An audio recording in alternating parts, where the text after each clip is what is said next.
Hello everybody, welcome to a new episode of the vlog. Welcome to another day of VEDS, video every day in September. For those of you who know me at all, or even watch my videos at all, you know that I collect a lot of things. I collect, obviously, records, tons of them behind me. Video cassette tapes, again, tons of those behind me.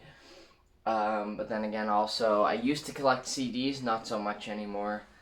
And I've had brief periods where I've tried to collect other formats as well, like audio cassettes and even old video games. Don't have as many of those. And today I just wanted to tell you about my least favorite formats to collect and the reasons that I abandoned some of them pretty quickly. Now, one thing I like about vinyl is that while at first glance they are big and unwieldy, these giant things, they're so thin that getting one record, to me, takes up a similar amount of space as having like 30, because once you stack them this way, you can get a big shelf like this and fit a lot of media in. So, space-wise, they're easy. They're also fairly user-friendly for newbies to the collecting community. For the most part with records, you just gotta make sure they're not too warped. Maybe give them a good cleaning before you play them. And beyond that, if your turntable is cheap, it'll probably be pre-set up to at least sound okay. Sometimes the more expensive turntables are the ones that are the least user-friendly, but they're the ones that are most rewarding once you dial in their settings, for sure. And yeah, with vinyl, you can spend just so much time tweaking your setup and making things sound just that tiny bit better, and believe me, I have. But as at the same time, for new people getting into the hobby, it's pretty straightforward. Same thing goes for the video cassettes that I like. The reason I collect video cassette tapes is just because they're a piece of my childhood, and honestly, it's pretty easy.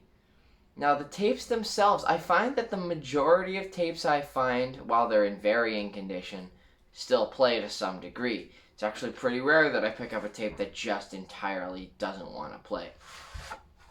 There are ways to fix these tapes and give them a little loving to make them work again.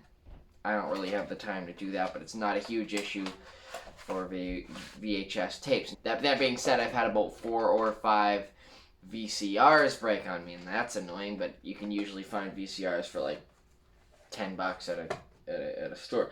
Now on to the formats I hate. You know what formats I hate? Audio cassettes. I'm talking compact cassettes. I'm talking 8 tracks. I'm talking any other tape format that's been devised. Years ago, for Christmas, because I was obsessing over all the various different formats, my dad got me a small box of old 8-track tapes and an old 8-track stereo set, and just said, here you go, have fun. And I did have fun for a couple of days, until I realized that the second time I went to play all of these tapes, they had broken on me. The thing about 8-track tapes, well, there's a few things about 8-track tapes. First of all, albums on 8-track tape are divided into 4 programs. The reason it's called 8-track is because each of these 4 programs is in stereo, so when you factor in the left and right channels, there's 8 tracks of audio on one tape. There's really, in most machines, there's no fast forward and no rewind.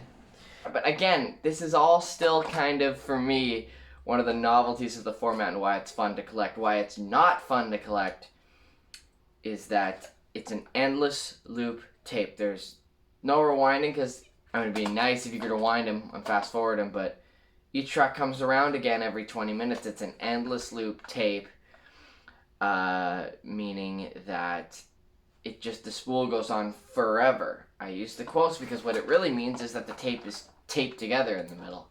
These tapes are all like 40 years old or older, meaning that glue is wearing out. So probably literally 5 times out of 10, when you find an old tape like this, you can only play it once, because by the time it reaches that strip at the end, it's just going to tear off, and you're going to be left with a tape. Now, again, fixable, and it's really not that hard to fix, but I just don't have the patience to go in and tweak something like that. And there's a million other things in here. Like there's these pinch rollers. The one I'm showing you right now has a pinch roller that's kind of coming loose, and it's got all those little foam things you got to replace. If I really wanted to become a collector of 8-tracks, I would have to open up every one when I get it, make sure the glue is good on the seam, and do a little TLC on every new one I buy, which I am not doing, so I'm done with that. I'm also done with audio cassettes that are not 8-tracks. While they don't have that tape cutting itself a problem, they've still got all of those little things, like what I said about these video cassettes. Very ingenious design on video cassettes, man. They're designed to be as user-friendly as possible. Cassettes I don't feel like were built to last, because again, you got pinch rollers that need to be replaced. You've got the foam pads that almost always go on these things. Sometimes the tape just gets like messed up in there, and you need to get a whole new case for these freaking things. Again, for the most part, when I get a video cassette tape, old, 30 years old, at a Value Village somewhere, usually it plays. Probably more than half of the audio cassettes I buy either don't play, or they play fairly poorly. And again, in the collecting community, there's people that do tons of crafts to bring these tapes up and running again. I just don't have the patience for it. So I will hereby not be collecting audio cassettes of any kind anymore. I also am telling myself to stop with the video cassettes. Why? Because they're huge. What did I say about records? You can fit a lot of them on a shelf if you budget your space correctly. Videos, you buy 20 or 30 movies and you've got an entire friggin' giant moving box. I don't need that when there's Netflix.